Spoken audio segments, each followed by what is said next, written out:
So it's a pleasure to be here, and thank you very much, Ricardo, for that kind introduction.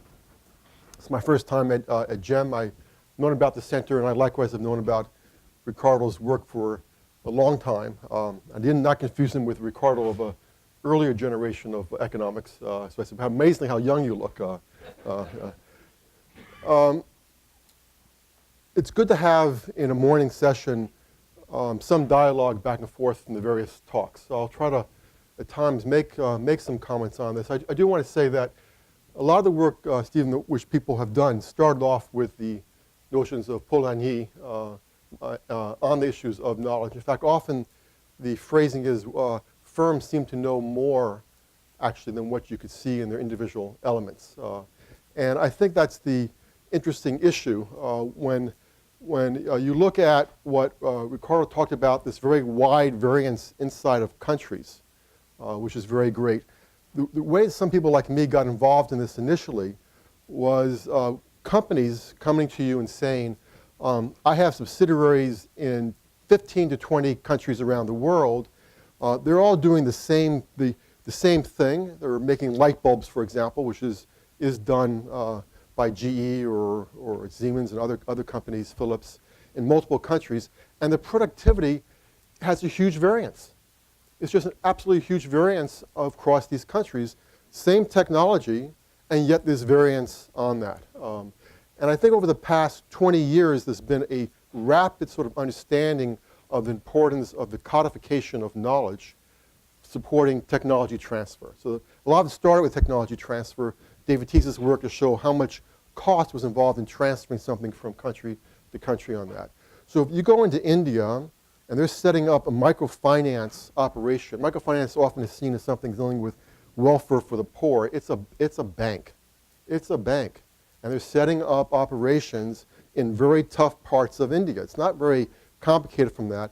And they snap their fingers and they go in there and they set up these operations at a very high level of productivity. Which brings me back to a comment I want to make today very strongly, is that a lot of what we call knowledge, economic knowledge, is not at the person level. It is at the team level, or how things are done across people. And you can sometimes, sadly enough, and I like this part, substitute someone in and out of an operation, and you can still maintain the high productivity part. I think the insight which was made is that you don't want to be a substitute. You want to be a complement. And therefore, it's harder to take you in or out. I want to be a complement to my organization because I don't want this to be done through distant learning where they can put in John Houseman in Paper Chase movie, remember that, about the law school, and have them do it for me instead. So that's kind of the background to this. I prepared kind of some thoughts on this. I thought, given this was a morning session, it would be fun to think about this in terms of a bit of history. So I'm going to give you a bit of that. I want to talk about Marx because it's nice for business school professors to talk about Marx from time to time. But I think he had a very important issue, and I can't, it's too big a field. So I'm going to make a focus on these teams, but also I want to talk about who wins out of this whole thing. Where does economic value actually get captured, going back to this issue of today's debate around inequality, and maybe setting up the next panel when you hear more about the internet and what's being done there. So Knowhow, I'll do quickly. I think Steve was absolutely right in what he said. It happens at multiple levels on this. Information diffuses rapidly. Tacit know-how diffuses more slowly. And I think that's really important from a country perspective because it really means that countries which maintain their leadership economically are going to be ones which really are relying upon know-how. I mean, I think that's the insight which Ricardo has. So if you look back upon the major, England, you can think about the division of labor in factories. US, you can think about mass production. I'll show you some data on this. Japan, you think about the Toyota system. There are major breakthroughs, and they're almost always organizational. They're not technologies, they're organizational. And these things are hard to diffuse, and that's why they maintain their value for a long period of time. So this is the critical aspect to think about the issues is how do you then you take know-how, which is difficult to codify, but we should push this, Ricardo, because codification is barking at the door of all of us. They challenge the categories of work. I'm going to talk about Uber if we have time at the very end. They are created in the context of local institutions Maybe this is the food example, Stephen, that you were talking about. But I happen to like lutefisk in Sweden. And they're also a strong candidate explanation for why countries stay in power. But I wanted to add this last thing. There also has to be a viability issue, should be at least, that workers benefit from doing X rather than Y. There's a reason to change from doing these things, which is important. And I think this is an interesting debate for us. I like cathedrals. I lived in France for a long time. Sweden doesn't have many cathedrals, but this is the Duomo there, and over on the left-hand side is Notre Dame. That's a pretty amazing building if you think about. They didn't know much mathematics that period of time. They knew some. They didn't know an awful lot of mathematics. And they had innovation. They had innovations in the flying buttresses to hold up the support, the thrust of the force coming down from the roof here. But notice here the Duomo has no flying buttress whatsoever. Everything, all that force is either kept by these buildings on the side, which you don't see, but also this incredible tower, which was taller than the Pantheon, was there as well. This was technology which came into play. It didn't always work. And I think this is good for economics to see this. This is Beauvais. You may know Beauvais outside of the airport in France. This was the largest building in Europe for a long period of time. It collapsed a few years after being actually constructed. And the reason was they wanted to be bigger than the nearby cathedral. But there was a passage in Revelation which said that the city was laid out, and it was a city which would be a certain size and was wide as high as it's long. It was 144 cubits thick. So Stephen Murray of the Columbia University Art Department found that actually the width and the height of this thing was 144 cubits. They followed exactly what was found in Revelations, which was a great idea on that. It was also very nice because mathematically it was a square, which is how they built. They built on the notion that it's either a triangle or it's a square. That was the science which they used. Only thing is that it collapsed very quickly afterwards. They didn't know how to do this. And there was later on a reference to another cathedral. It was a famous debate because they brought in experts to discuss this around the world, and around Europe. And they said, why does this happen? And they said that know-how without science is nothing. And I think that's really important. Know-how without science is nothing. So there's always going to be a complementarity between these actual actions. This is codification in the Middle Ages. This is a notebook from a guy named Villard de Honnecourt. He used triangles and squares. He used practical geometry. They didn't know much about Euclid for that matter either. And they had these templates. These are templates which were used to figure out, I don't know the mathematics, but I will build this as someone else has built to me before in practice. This is how know-how is passed on at that period of time. Now, the interesting issue from a surplus perspective is, where does the economic surplus go? Does it go to the state or the church, or does it go to the city-based merchant capitalist economy with a free workforce? Major innovational changes almost always poses a question over the fight of surplus, over who gets the gains from these particular innovations. It was true then. It was true later. Marx, by the way, understood that very well. He understood that quite clearly. You move into the issue of British domination. It's hard to remember, this starts off in 1730, how big the impacts were on productivity at this period of time. This is just growth over an 80-year period of time. But if you were in Brussels, if you were in Belgium, if you were in northern France, if you were in Germany, you were now wiped out. If you look at the data, the industries which were competing in these textile parts were absolutely wiped out. This is the same effect you had when automobiles from Japan came to the U.S., or when the U.S. automobile industry went to Europe. These are organizational changes which were made to manufacturing, which came out in their exports and had a devastation on the European economy. And it took a very long time for Europe to catch up for productivity. A very long time actually to see the numbers changed. We won't have time with this, but I will point out, since you like migrants, Britain, you probably remember, stopped allowing migrants to come to the U.S. Probably not everyone here is American, I know that, there was a small war. I forget what the British call it. We call it the War of 1812. They probably call it the Great British War, something like that. But it was about immigration, partly about immigration restrictions of British workers.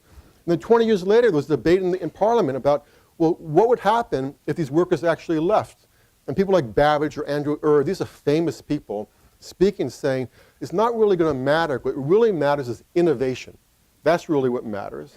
And identifying exactly who has the knowledge. And it wasn't the ordinary worker. They felt it was the people, the engineers doing the design behind the innovation, which were absolutely critical. So this has a long history, that period of time, which is quite interesting to follow. And innovation, mass production, the American system took 80 years to figure out how to make a rifle which had interchangeable parts. You wouldn't think that's that hard to do, but it turns out to be hard to do. That means if you're on a battlefield and your trigger breaks, you can replace it very simply. Seems simple. It took 80 years to actually do it. A lot of it had to do, again, with how it was made in the plant. Springfield, Massachusetts, if you have a chance to go there, was one of the places which is quite critical. And this here is the assembly line. But notice both of them, piece rate. Frederick Taylor had a piece rate system, says the workers have to share the gains. And Ford came up with a $5 wage. With the innovational change, there was a change on how the economic value was actually divided at that period of time. An interesting fact on this, the US was a debtor nation. We imported more money from the world than we exported to the world. This is true up until like 10 years ago. Up to 10, 15 years ago, we were exporting more capital. Then we used to import capital, except in foreign direct investment. Foreign direct investment is a multinational investing elsewhere in the world. And what they were transferring was organizational know-how. This is a sewing machine made in interchangeable parts by the Singer Corporation. Doesn't really exist in American ownership anymore. But this is what was pushing out to the US. The US had more, again, FDI prior to World War I than they had FDI coming in, which is incredible, because at that time the US was far behind Europe in most areas. And to visually give you a sense of this, this is the advertising and the sewing machine put out at the Russian plant in Polsk in about 1900. And I think there was some difference in the advertising adapted to the local environment. Gramsci is a surprising character. He made a forecast, high wage industry, monopoly wages, but monopoly would be destroyed, be limited and then destroyed by the US and abroad. This is 1830s. Compared the Japanese phenomenon of low-priced goods, and the high wages would disappear along with enormous profits. And you can see this in the disruption later on of the TPS system, which came into play.